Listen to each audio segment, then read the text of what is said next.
Big Sills! Welcome aboard. Hump Day. Appreciate you stepping in as you do each and every single day.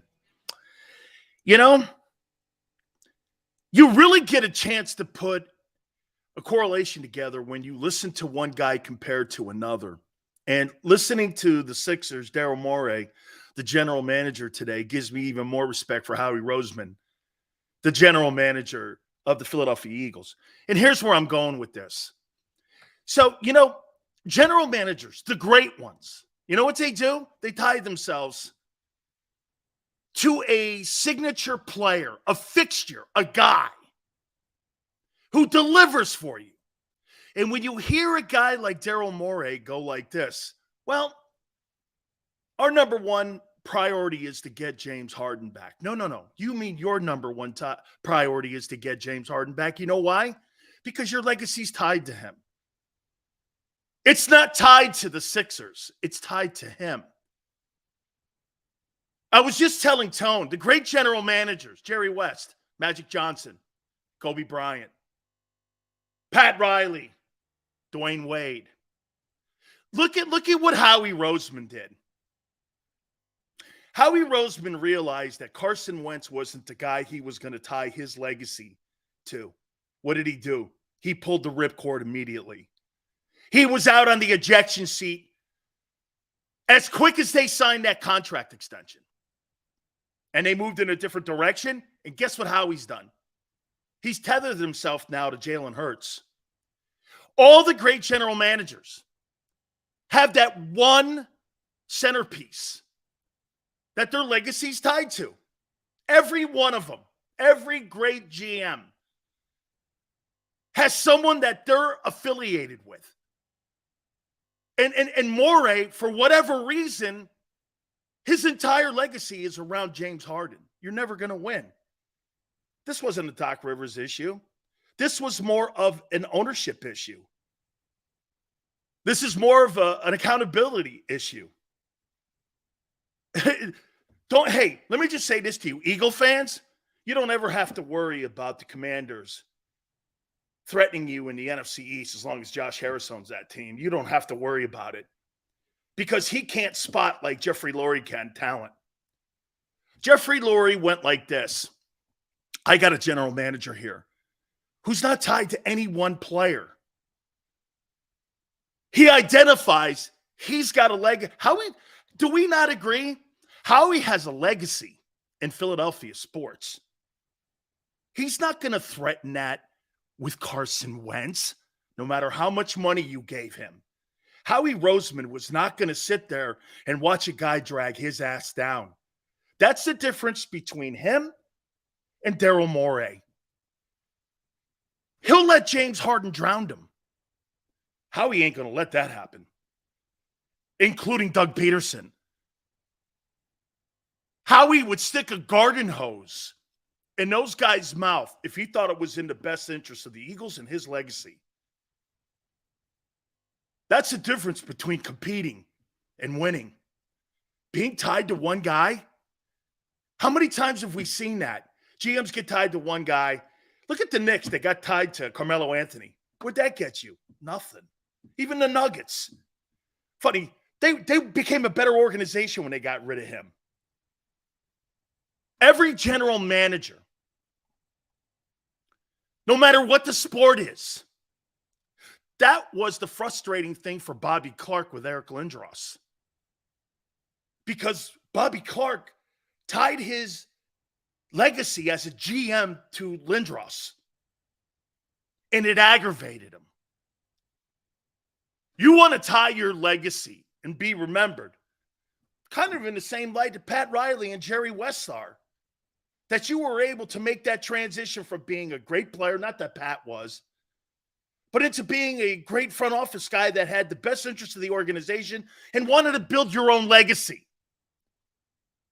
Why in the world would you want to build your legacy around a guy who make excuses, ate his way out of Houston, complained his way out of Brooklyn, and underachieved in Philly? Why? Why are you going down with the ship? I would never have that. I told you guys, this is one of the reasons that Big Sills flies alone. I'm not having a partner drag my ass down. That's not happening. Now, I'm not saying I haven't hit icebergs. I have. But no one's dragging my ass down like that. I'm not tying my ass to a guy. There was only one partner I had. His name was Rod Brooks. It was in the Bay Area, and it was called Ebony and Ivory. It was way ahead of its time. Rod Brooks helped me out so much in my early part of my broadcasting career. It was a black and white guy in San Francisco. It was never going to work because we said outrageous shit. He's the only partner I've ever had that I loved. Okay? That's the only time I really ever did partner radio. Because that guy was a star. I think he's still in the Bay Area. Dear friend of mine. Only time I've ever done a show because it was edgy and it was different. Barrett Brooks, too. Look, don't start a fight. I talked to Barrett today. I love Barrett Brooks.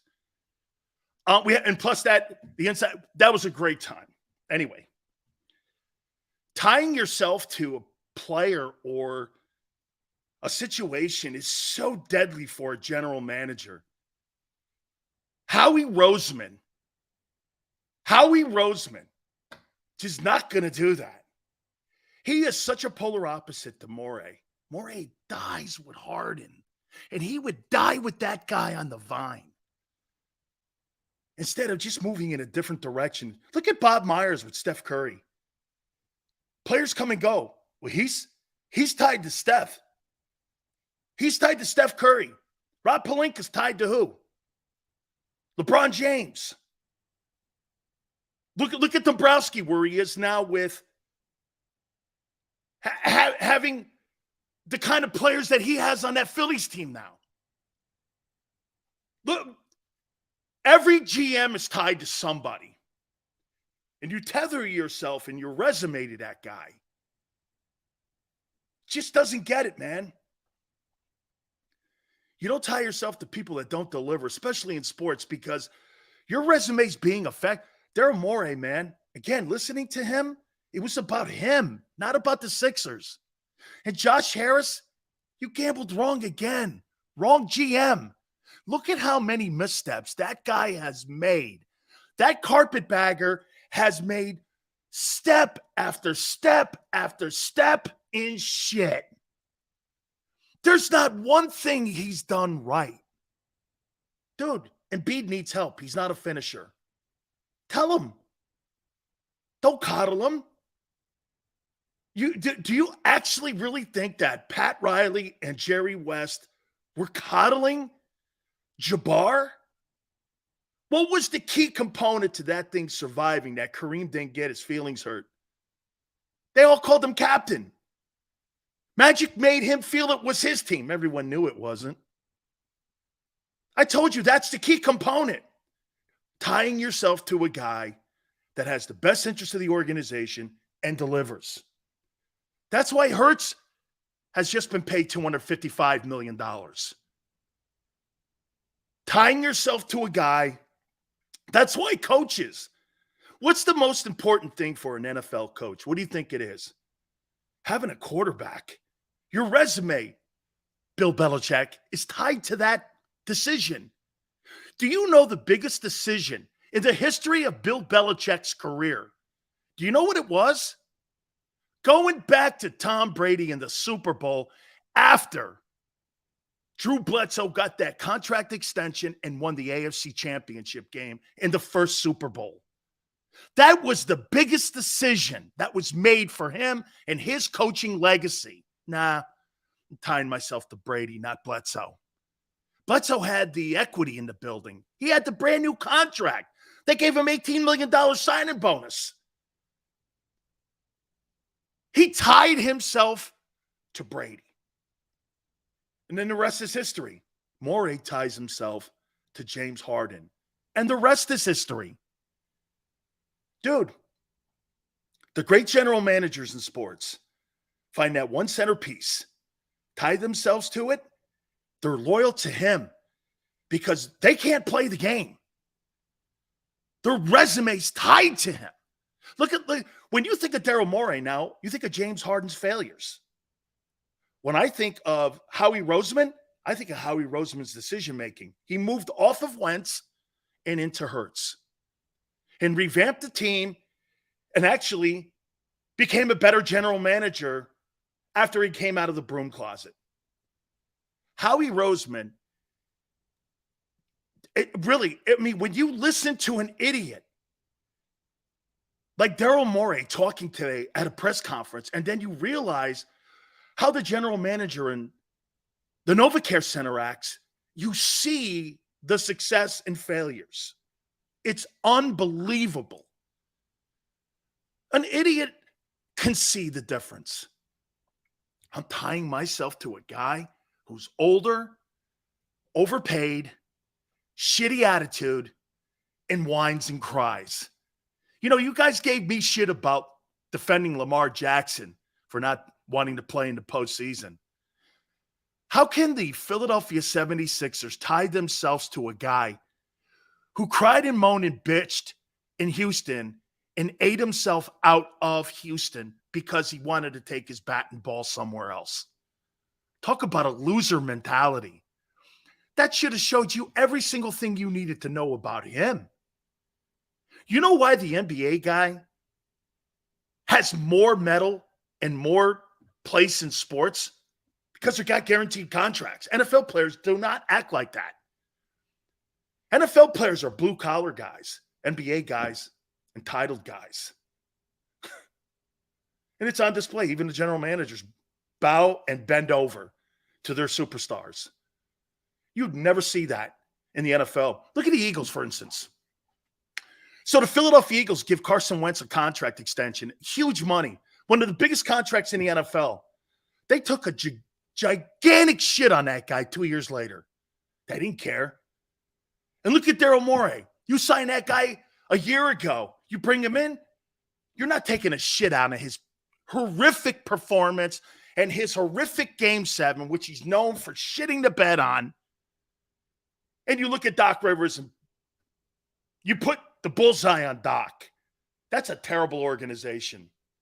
There's no accountability. And they'll never win. That team will never win. You don't have the corporate structure that the Eagles have. It'll never win. Okay? It'll never win. Hey, Twiz, this is a freaking sports show, guy. And it shows you why the NFL is king. Because these guys here and those general managers in the NFL, they don't get tied to one guy. Remember what I told you.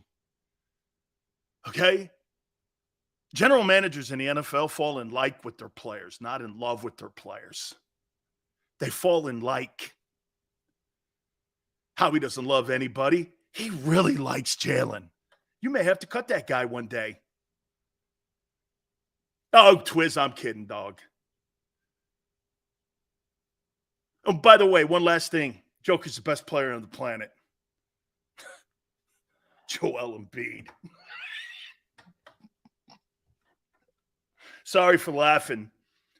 Joel Embiid. Okay.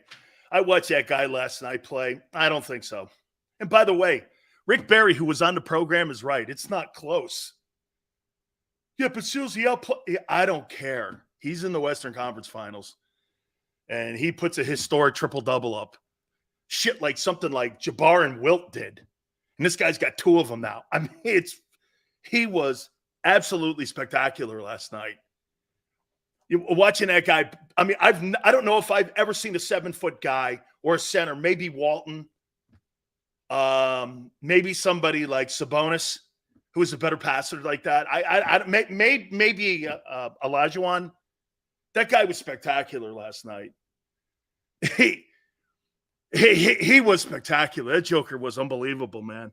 What a basketball player. There's not a chance in hell the Lakers win that series. No way. That guy plays like that. I mean, that thing looks I don't know. All right. I want to get into some football now. Okay? I got to ask you a hard question here. And you know what? I don't know if you're going to be able to put your loyalty aside when I ask this question to you here. I don't know if you're going to be able to do it, okay? It pains me, but I have to put Joker over Embiid right now. I know, man. Crazy, huh? Big sales back in the 50s and 60s. My dad worked with 3 different Baltimore players. They had to work in the offseason because they didn't make the money back then. Blue-collar roots for sure. Hey, Wheels, my uncle, who's an NFL Hall of Famer, Hall of Fame player, owned a sports show, owned a sports store, and he had to have a job in the offseason too. And he's in the Pro Football Hall of Fame. So true. True. Okay? True. Absolutely. I want you guys to do me a favor. How many people in here hate the Cowboys? How many people here hate does everybody hate the Cowboys here? Okay? Does everybody here hate the Cowboys? You know, people always ask me, Sills, what was it like being there for a year and a half? It was cool. I didn't mind wearing the star, you know? I didn't mind it. It was okay. I thought the star was pretty cool to wear, and I had it on my resume. It was all right. It's not a crowning achievement of mine, but it was okay. Starting for Coach Johnson in his first football game, yeah, that was cool. Probably so. You know, I was there when Jimmy started it and Jerry and Steven all started owning the team. Probably cool. Okay, fair enough. But I don't know, you know. It doesn't rattle my cage like that. Now, maybe if I had been a star there, maybe be different like Michael Irvin and such. Neutral. The Dallas Cowturds. I hate the fans. Yes. Okay. Let me ask you this. How important was LeGarrette Blount in the run to the Super Bowl championship for Philly in 2017? How important was having him on that team that year, you think? I know Adai was on that team as well, right? How important was it having LeGarrette Blount on that team? Callie goes, very. Wasn't he like more of a red zone guy? He was like a red zone dude, right? He wasn't really the 20-20 guy. Once they got in the red zone, right? He became more of a focal point in how they utilized him, especially when the situational play calling came. LeGarrette Blount was a major factor in how they moved the sticks when they were down in the red zone. Is that correct? Big man, good power. Blount was a leader that year. Very important. What's funny is Cowboy fans from Dallas even hate the Cowboy fans. Cowboy fans are a different breed, man. They think their team's 13-3 every year. Instead of saying this, are you a Super Bowl team? You could be 13-3 every year, but that doesn't necessarily mean you're a Super Bowl contending team. Okay? And they haven't been a Super Bowl contending team in 30 years. Power back, Blount. He was the red zone and 4-minute guy.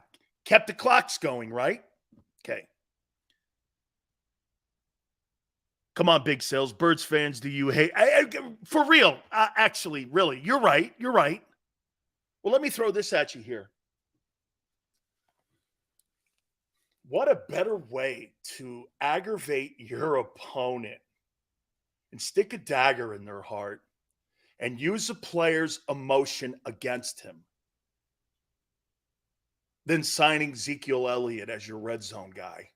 Not your every down guy, but your situational guy. What did the running back coach for the Cowboys say? Or excuse me, he's now in Tampa, I think now, right? I think the Eagles should sign Ezekiel Elliott. Sway, wait. Don't you remember what happened with LeGarrette Blount? He left New England. He didn't go to you first. He went to Pittsburgh. And he had an enormous meltdown there. I think he actually even quit because he hated what the Steelers were doing and how they were utilizing him. Penny, a red zone back.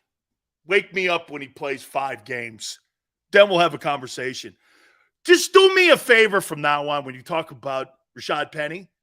Wake me up after game 5 and let me know if he's still on the roster. Then we'll have a conversation about him. Till then, he's not a factor. He may not make the ball club. I wouldn't have him on my team. I don't think he's worth it. Personally, he's a nothing burger.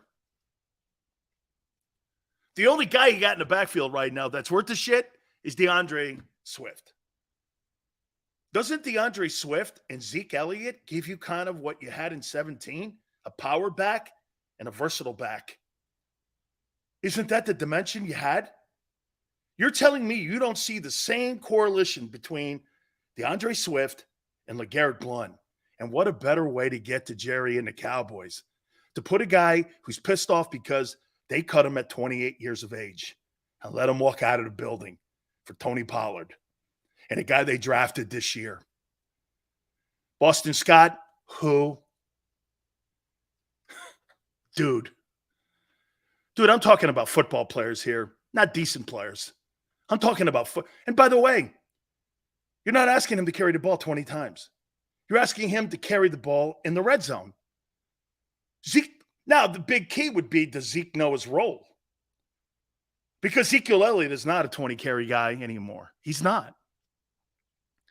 If you gave Zeke Elliott, not on the Eagle line, any other team in the NFL, he's a 700-yard guy. Maybe 3 yards a carry, 3.2, 3.3, something like that. But you give Zeke Elliott the ball in the red zone, how many touchdowns? Hey, by the way, will somebody look it up? How many touchdowns did Elliott have last year? Just checking. I really don't know. How many touchdowns did Ezekiel Elliott have last year? Just because that's why I'm hiring him. I'm not hiring him to be an every down back. Wait a minute. Holy shit, Zeke had 12 touchdowns. On a lesser offensive line, he had 12 touchdowns? Wait a minute. This is even better. So wait a minute. Zeke had 12 touchdowns last year, and you wouldn't want him on the team because he wore the star? Don't be stupid and don't be a preschool guy here. Don't you see this is the best way to kick Dallas in their nuts? To bring one of Jerry's golden boys to you? He would want to produce against them. He knows the NFC East. Nah, I'll take Boston who? I'll take Boston cream pie over Zeke, who had 12 TDs last year. That's funny and dumb. 2 things I've seen this week. Dumb athletes. Don't be a dumb fan. John Morant with his gun. Jeez, this guy thinks he's in the Wild West. Hey, Ja, relax, dog. You're being suspended because you're dumb. Dude, Zeke, a giant killer. Dude, he's a dude. Boston Scott, stop it with that. He's okay. He's a good ball player. Let's end it there. Don't let me start going in on it. He's okay. And quite frankly, dude, you could put Mother Teresa behind that Eagle line, and she's going to get 5.5 yards a carry. Okay?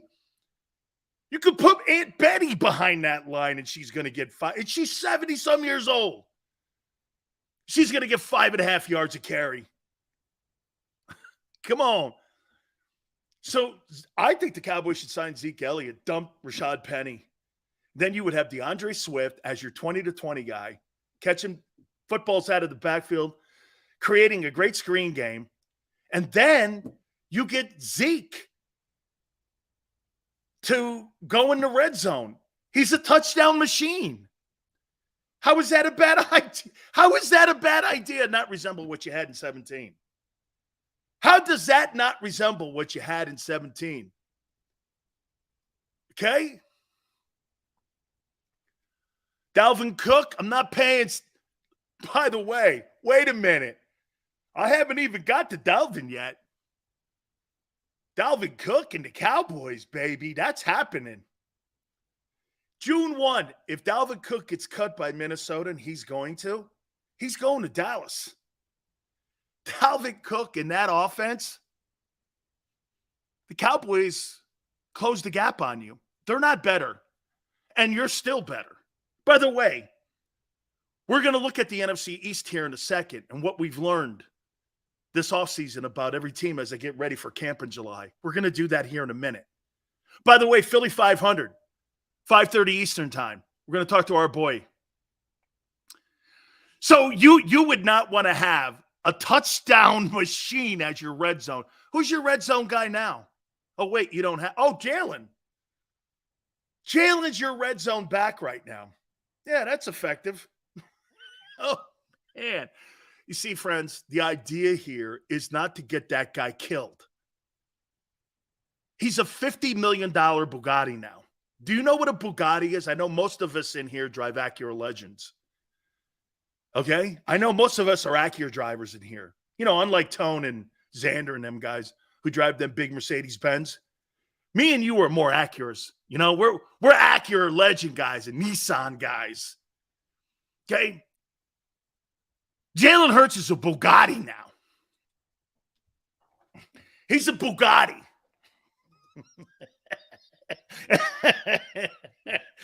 Tone's like, what are you talking about, dude? You kidding me? I got sunspots on my car just like you, Sills. Dude, I'm not taking shots at Acuras. You kidding me, man? It's a great car. Unfortunately, it's not American, and I believe in buying American cars. But, hey, I got a Honda Pilot myself, so I took a knee myself. Bugatti. Yeah, that's what Jalen. So you want to get your Bugatti hurt in the knee. How in the world does that not make sense bringing Zeke Elliott in? I'd like to see the Cowboys bring that guy in. Kind of put a little thorn right in Jerry's backside. Who's that guy wearing? Give him the same number, too. Have him come in, right? Have him come in and run touchdowns on Cowboys. Ooh, man. God forbid that guy turned out to be like LeGarrette Blount and he was a machine in the red zone. Dude, you know what, too? Zeke Elliott could reinvent himself where everyone would want that. He needs to reinvent himself. He's not an every down back. And he's going through that transition right now. Dude, don't be Todd Gurley where you think you're still a back and then you get run out of the league. You got to come to grips who you are. Hardest thing players have to deal with, watching their talents fade and then figuring out what a role is on a team. Ezekiel Elliott's a role player now, and he could be an effective role player. Egos, though, man. They sometimes just don't let you get there. Carmelo Anthony became a better role player later in his career after he had to go through that transition. Did he not? Dude, I thought he was a pretty good point scorer. What was that, last year even with the Lakers? He realized he was a guy coming off the bench. I think that's a tough transition for a lot of folks to have to deal with. Ezekiel Elliott and DeAndre Swift in your backfield. Hey, by the way, it's not like Zeke. I get Zeke's got a lot of miles on them tires. He is 28. You'd have two backs, not 30 years old, experience, and you wouldn't have to. Hey, by the way, the Eagles are really cheap at that position. It's not like they can't cut bait with some of them dudes.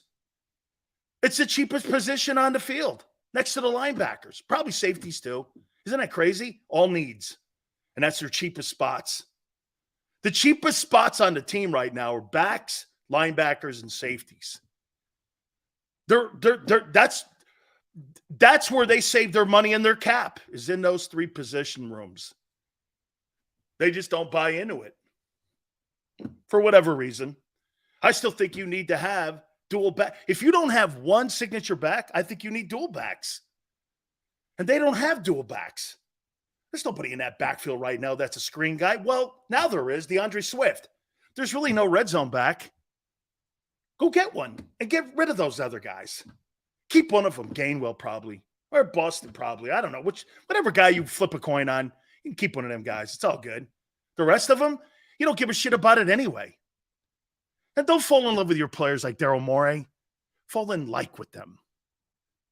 Stop doing that. You see Sills the name. Oh, I don't care about the guy's name on the back of the jersey in the NFL. Unlike the NBA, I could care less. Unless he's my quarterback. Remember, I got to tie myself to someone. It's Jalen. The rest of them, all interchangeable pieces. Act like an NFL general manager in here. Nobody gives a shit about the name on the back of the jerseys in the NFL. In the NBA, guys like Daryl Morey, entire careers are tied to him. Unlike Howie. Howie ain't tied to anybody. And if he finds out you can't carry his resume, you're out. Ask Wentz, who's unemployed right now and on the soup kitchen line. Ask him how fast that thing turned. This guy's got a hat and a bowl of soup in his hand. Carson Wentz is like, puts his top hat on and a cup of soup in his hand, standing in line, getting his WIC check. Where am I, man? Holy cow. I think those are yellow, purple, and blue. Those are my food stamps. Okay. I got food stamps and WIC checks. That's who Carson Wentz is right now. Okay? Howie's not going to do that. He's not going to do that, dude. GMs in the NFL, man, they'll move off your ass in a second. Look at the GM and look at what they're doing in Green Bay. They moved off a 4-time MVP because he was a pain in the ass. I mean, welcome to the land of the no one gives a shit anymore. But guess what, dog? You're there now. Oh, man. Come on now. Zeke Elliott. That's not a good look. I'd love to have him. All right. Let me roll into this. I wrote these notes down here. And this is my observation now of the NFC East. After trades, free agency, the NFL draft.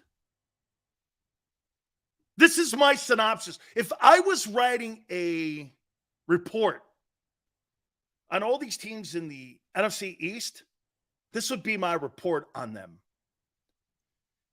And I'm going to start with the Cowboys here. I'm going to go Cowboys, Giants, Eagles, Washington Commanders. This is again, I wrote cliff notes down here and how I think their off seasons have gone and what they have all done. And I kind of put them together, and I thought about it last night because I do a lot of my stuff, as I'm watching a game or I'm watching an NHL playoff game or NBA game, and I'll sit there and I'll put down some notes down. And see, to me, because they come to my mind, and I have a little notepad, and I'll write little cliff notes to myself just to remind, and then I'll organize it in the morning. So I put together my synopsis of what the off seasons have been for these teams. And I'm going to start with the Cowboys here.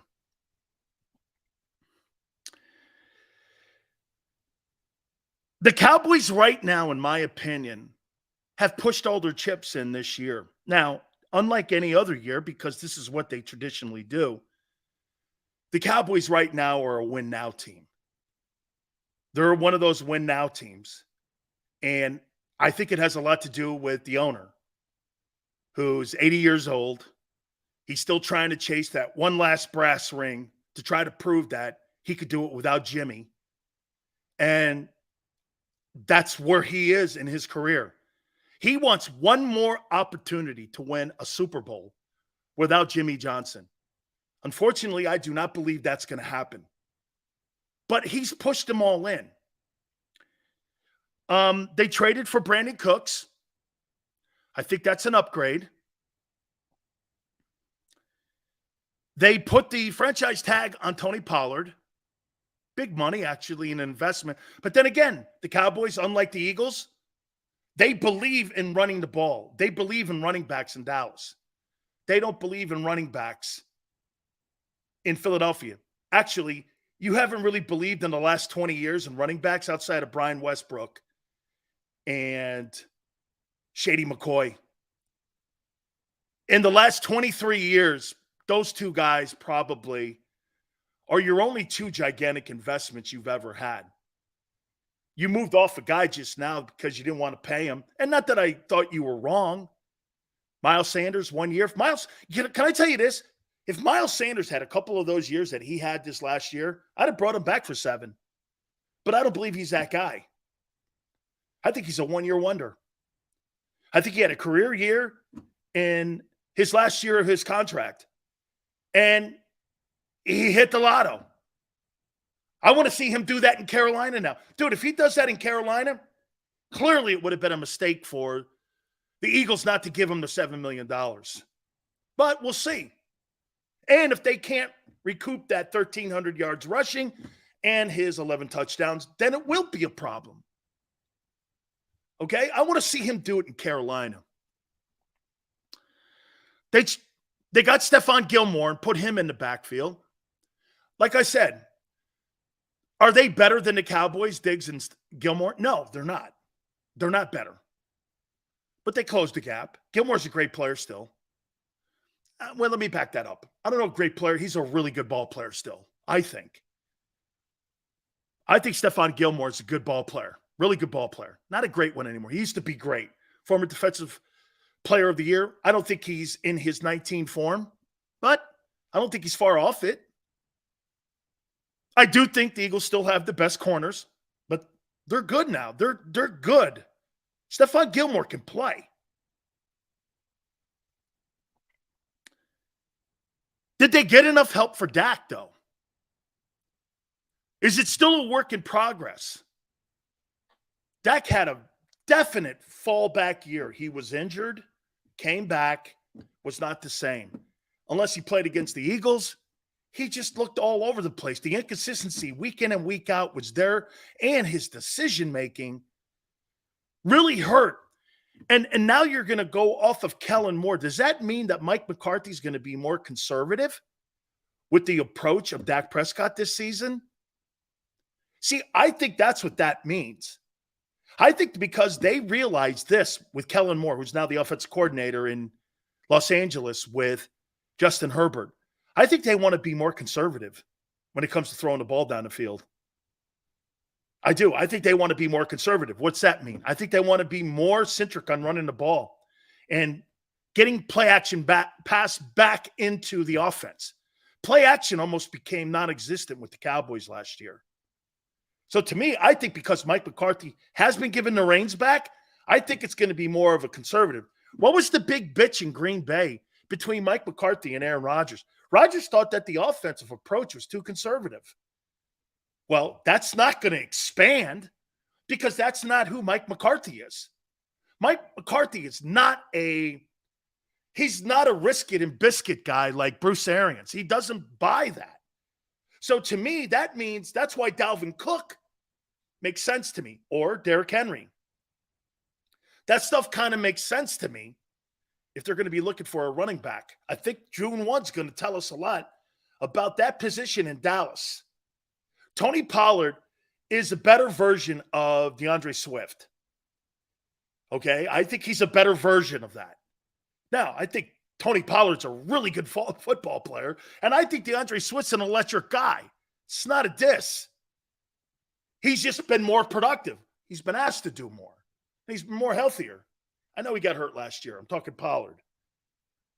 Okay? So, did they and do they have enough pieces on the board for Dak Prescott here? Yet to be determined. And the coaching and the play calling, will that be any kind of factor? You see, to me, with the head coach taking over, I think that's more in the hands of Dak now. You see, I think there's too many voices in Dak's ear right now. I think one of the greatest things that has to do with Jalen Hurts and how Jalen Hurts runs his offense, dude, there's not a lot of people in his ear telling him what to do and what to run. His decision-making in that RPO system, there's not a lot of voices in the room. What do you get what do you guys get when you don't have a lot of voices in your life? More clarity. Your approach is clearer because you don't have every single Tom, Dick, and Harry telling you, go here, go here. What did you see? Too many voices in the room, in my opinion, clouds the opinion and clouds the direction of where you're going. That's why I think you have a lot of issues. You got Jerry Jones saying some bullshit. You had Kellen Moore saying things. You had Mike McCarthy's input. Too many voices. I think you narrow it down when you have the head coach as a play caller. How many people do you think? I mean, do you think really Eric Bieniemy got in the way of Andy Reid making play calls in Kansas City? I mean, to me, Eric Bieniemy's role, you know what that was? In my opinion, in Kansas City, some of you may disagree. Hey, Eric, do me a favor. Go get me a cup of coffee. What do you actually think Eric Bieniemy was doing with Patrick Mahomes in Kansas City? That's why he doesn't have a head coaching job. Go get me a cup of coffee, dude. Andy Reid goes over and sits next to Mahomes. It's not Bieniemy. What'd you see? What are you reading? It's Bieniemy. And when Bieniemy and Mahomes got into a back and forth, it was Reid that stepped in. Don't worry about it. Patrick Mahomes is the second voice in that Kansas City offense. It wasn't Eric Bieniemy. Eric Bieniemy's the play caller. Yeah, sure. Really? So you think Eric Bieniemy was the play caller in the second half of that Super Bowl? He'd have been a head coach. Are you high? Are you crazy? Fly thinks that Eric Bieniemy, that second half was one of the best play calling second halves in Super Bowl history. And you think that was Eric Bieniemy? Okay. Yeah, right. That was Andy Reid, my friend. And do you know what they're hoping? Do you know what they're hoping? In Washington. Remember something. You don't actually think Andy Reid was the play caller in Green Bay when he was the offensive coordinator, when Brett Favre was up there. You actually think he was play calling for Mike Holmgren? He was the quarterback coach. Go get me a cup of coffee, Andy. You're hoping that rubs off. When Joe Philbin was up there, everyone goes, well, Reid got the job that way. He wasn't a play caller in Green Bay. He goes to Miami and shit the bed. Andy Reid wasn't the play caller in Green Bay when Favre was up there. It was Holmgren. They're hoping in Washington to validate that this guy is a good play caller. You're going to find out. The greatness of Sam Howell. Yeah, Andy was the quarterback coach in Green Bay with the freaking play caller. But they put OC on it so he could make some money and get a head job like he did in Philly. Eric Bieniemy was the play caller in the second half that beat you. Really? Okay. And that's why he made a lateral move. Jonathan Gannon and Shane Steichen got jobs, but Eric Bieniemy, who would have, in your opinion, Fly, had the greatest second half in Super Bowl history when it came to play calling, he gets a lateral job. Oh, because he's black probably, right? Okay. Maybe, I don't know. He's only been in Kansas City for a decade. You watch Matt Nagy get a job, though. I'll scream out loud if that happens. I think Nagy's now the OC in KC. You watch him get a job again. You watch. So, overall, Dallas-wise, I think Dallas had – hey, you're not going to hear this from anybody else, but I think Dallas had a pretty good offseason. Can they put it on the field now? See, Dallas is great at this right now. Dallas has put this all on paper and on a chalkboard. This looks good on a chalkboard. But when it comes to play time, do they have the depth? I don't think Dallas has great depth on that team. I don't. I think Dallas has some good situational players. Is there a DB better than Diggs? See, I don't like Diggs. I think he gambles too much. He doesn't play in the structure of a defense. I would take Bradbury or Slay over him. I'm not a Diggs guy. Too much gambling. gets beat on plus 25 plays a lot. I'm not a fan of that. Okay? Parsons, too inconsistent for me, up and down. He's just too up and down. Early, kind of good, but he'll disappear. See, Micah Parsons will do this in the NFL. 3 games, he's great. 5 games, you don't see him. 2 games, he's kind of there. 1 game, you were like, wow. Next game, you don't see him. It's too like seesaw. He's not a great see, to me, Parsons is not, you know how we talk about elite quarterbacks? I don't believe Parsons. I think Parsons has elite talent. But would this be fair? Tone, do you guys think? I look at Micah Parsons. To me, he's the defensive version of Josh Allen. He's just the defensive version of Josh Allen, Micah Parsons. You see the elite talent, but it's got to be there every week making right decisions. And you got to be an impact player every week. And he's not. Both guys. Allen's probably a little better, but both of those guys are just, you got to be there every Sunday. So I think the Cowboys are good. In a pretty good division. And get this. Dak has 1 more year on his contract. I'm expecting Dak Prescott to play pretty damn well this year. I am. I think Dak will play well this year. Let's get to the Giants now. Hey, what's the general manager's name in New York now? Is it Shonen? Is that the guy's name they brought down from Buffalo?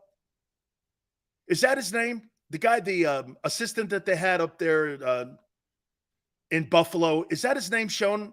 Who's now the general manager in New York now? Is that his name? Joe Shane. Okay, that's it. That's what I meant. Okay. Joe Shane, thank you. Is it me? Joe Shane has now done something and pulled a Daryl Morey on the Giant fans and NFL people. Why would Joe Shane tie himself to Daniel Jones? You are the only people in the NFL and around the sports world that believe in Daniel Jones. Now, it's kind of a 2-year contract, so they can bail on it after 2 years. But Joe Schoen is the only guy, and he's tied himself like Daryl Morey has to James Harden. He's tied himself to Daniel Jones, who, my assessment of him, he was better last year. He protected the ball more. He showed his versatility. But he's a cheap man's version of Jalen Hurts and Lamar Jackson. Is that good enough to win a Super Bowl? I got to back that up because, remember, I tell you guys, is that good enough to win the NFC East? Man, I don't think so. They're all in on him. And I just think it's a gamble that's not the right gamble. I think the Giants have gambled on the wrong guy. Now, here's something that I'll tell you that I think they did that's right. I don't think they should have drafted a quarterback this year because I think the quarterback group sucks. And I think they're right. I think next year's group is probably better. I do. And you could draft a guy and bail because the guy will be on a rookie contract, and you can bail really after 2 years. It's really kind of a 2-year deal that this guy Jones has. So you could kind of get out of that contract. Yeah, I think that the Giants are in a tough place. The last 2 draft classes, in my opinion, have been shitty. You got one that's coming up that looks halfway decent. So I think the Giants are hedging their bets that this guy's going to continue to improve under Brian Daboll, and they're going to see more improvement.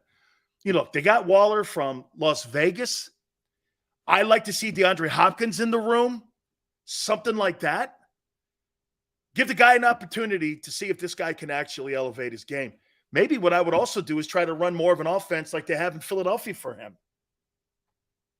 Okay? The Giants are gambling on a player that I look at and go, Really? Daniel Jones. If you put Daniel Jones on the market today and you allowed him to do what Lamar Jackson did, how many teams do you think would have been interested in Daniel Jones at the $35 to $40 million price that the Giants paid him? How many teams? Man, it just seems that the Giants outbid themselves and they were bidding against themselves. I don't get it. I don't see it. I need to see more. Man, you know what? Guys, I'll tell you this before we move to the Eagles here. I'll tell you this. You know how I say that Jalen Hurts has to show me a little more against these elite quarterbacks this year? Holy shit. You talk about a guy 1 year. I mean, Daniel Jones had like 5 games where were good. Hurts was consistent the entire year. And the only reason he wasn't consistent, to be fair, at the end of the season is because he was banged up. But that guy was healthy in some games.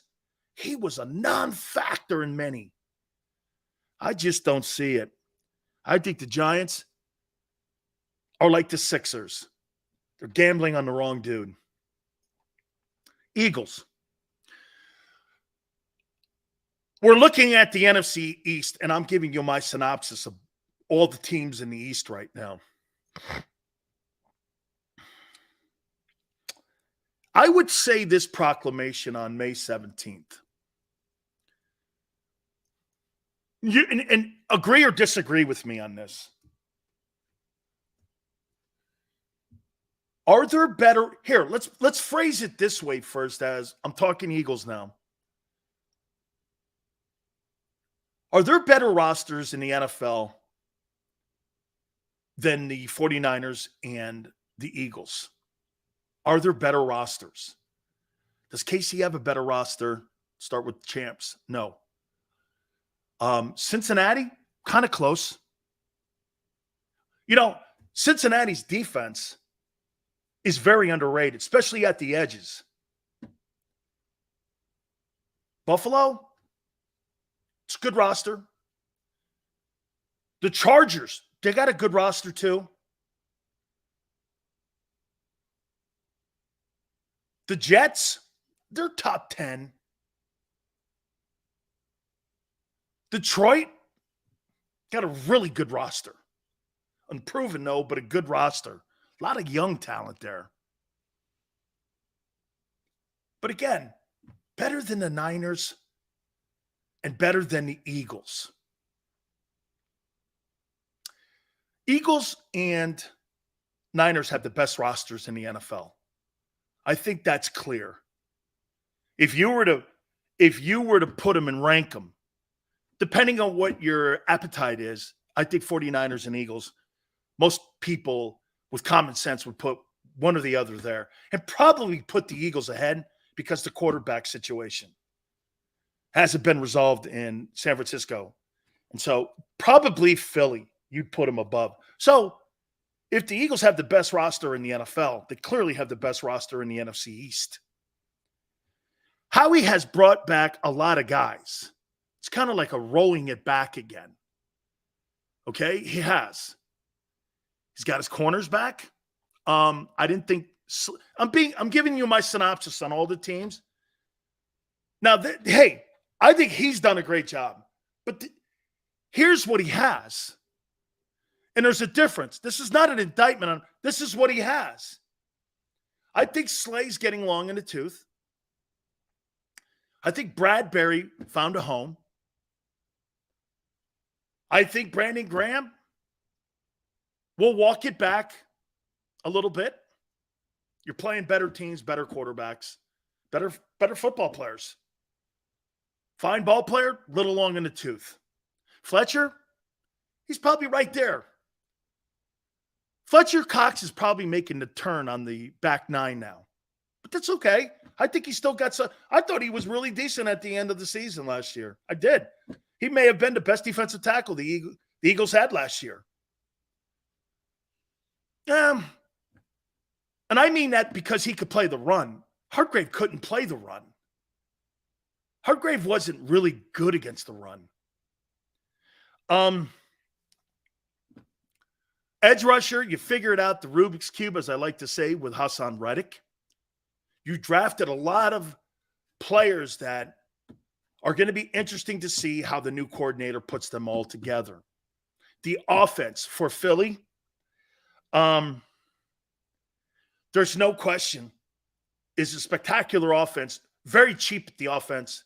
If position of running back, though, they went cheap again, as they always do. And quite frankly, the Eagles have gone cheap at three key positions and three key positions that they're light in: linebacker, running back, and safety. Now, they did spend equity in the draft at safety. Okay? And they made a trade to get a really good football player in DeAndre Swift. So there was some equity spent. But if you really look at all three positions, they did nothing really to upgrade it. Okay? I mean, we got to see if Swift can really be implemented into the offense and how they're going to use him. RPO is not that easy. Just, hey, you ever notice? You don't see a bunch of guys having big-time offensive games in Philadelphia. You see AJ with a huge game. You see Devontae with a huge game. You see Goddard with a huge game. There's a reason for that. Jalen doesn't spread the ball out like that. Not like Mahomes does. Shit, I watched a game last year where Mahomes had 13 different pass catchers catch the football. Hurts is never going to have that. You're never going to have a game where 13 different guys catch the football. That's not going to happen in an RPO offense. Okay? That's not going to happen. So it's what, remember, even Devontae Smith will go like this. Hey, 1 week it's me, 1 week it's AJ, 1 week it's Goddard. All the players in Philadelphia know that. They say that every week, right? The Eagles have definitely divided into a bargain bin in safety and running back, but you mentioned the low risk, high reward moves, I would say. Okay. Low risk, high reward. End of the day, it's cheap. And that's how they operate those positions. Yeah, that's the okay. Here, I'll change it up, because to tie that into what Tone said, that's the mantra of how they operate at those positions for the last 23 years. Would you not say? Low risk, high reward. Right? They're cheap there. They don't spend the money, nor do they want to. Nor do they spend the draft equity. Now, they did this year with Brown. I think Brown in the third round. Third round's a high pick. The linebackers are horrible. As of today, you don't know shit about them. Okay? The linebacker position's horrible. I won't call the players horrible, but you don't know shit about it. Nobody. Hey, I know that's a tackle position, a defensive tackle position. I see guys at the defensive tackle led by Fletcher. I'm good with that. I see the edge rushers, and I see Hassan Reddick, Josh Sweat, and Brandon Graham. Pretty good with that. I'm pretty solid to say that those guys are going to be productive. I'm pretty solid to say that the corners are going to be pretty productive this year. Your linebacking core, you don't know shit about it. No idea what you got there. That's not something. How would you like to go into a position not knowing who your quarterback is, like many teams do every year? Based off the newly added personnel, what do you predict the defensive scheme will be? And what will be the highlight players? I like that. Hey, Tone, I'm going to do that at the top because I want to finish up here. I like that. We're going to do a little bit of that, and I got a topic, too, for one of the players on defense. I think the Eagles have the best roster in the NFL. May 17th, they do. It's the best roster. I said this this is 2 years in a row. Hey, this is 2 years in a row I believe you have the best roster. Washington. Here's another guy. Watch this, guys. So Ron Rivera is going to tie himself to Sam Howell. Welcome to the Daryl Morey Club. You're going to tie yourself to Sam Howell. Shows you again, the only guy he's ever really tied himself to that was good was Cam Newton. He's going to tie himself to another stiff because he played good against Dallas. You got Jacoby Brissett, kind of has your safety belt. Terry McLaurin, you got some pieces. Defensively, too, you got some fine pieces. But Ron Rivera's tying himself to Washington or to Sam Howell. Really? Sam Howell. Good luck. Washington's a 6-win team. Sam Howell.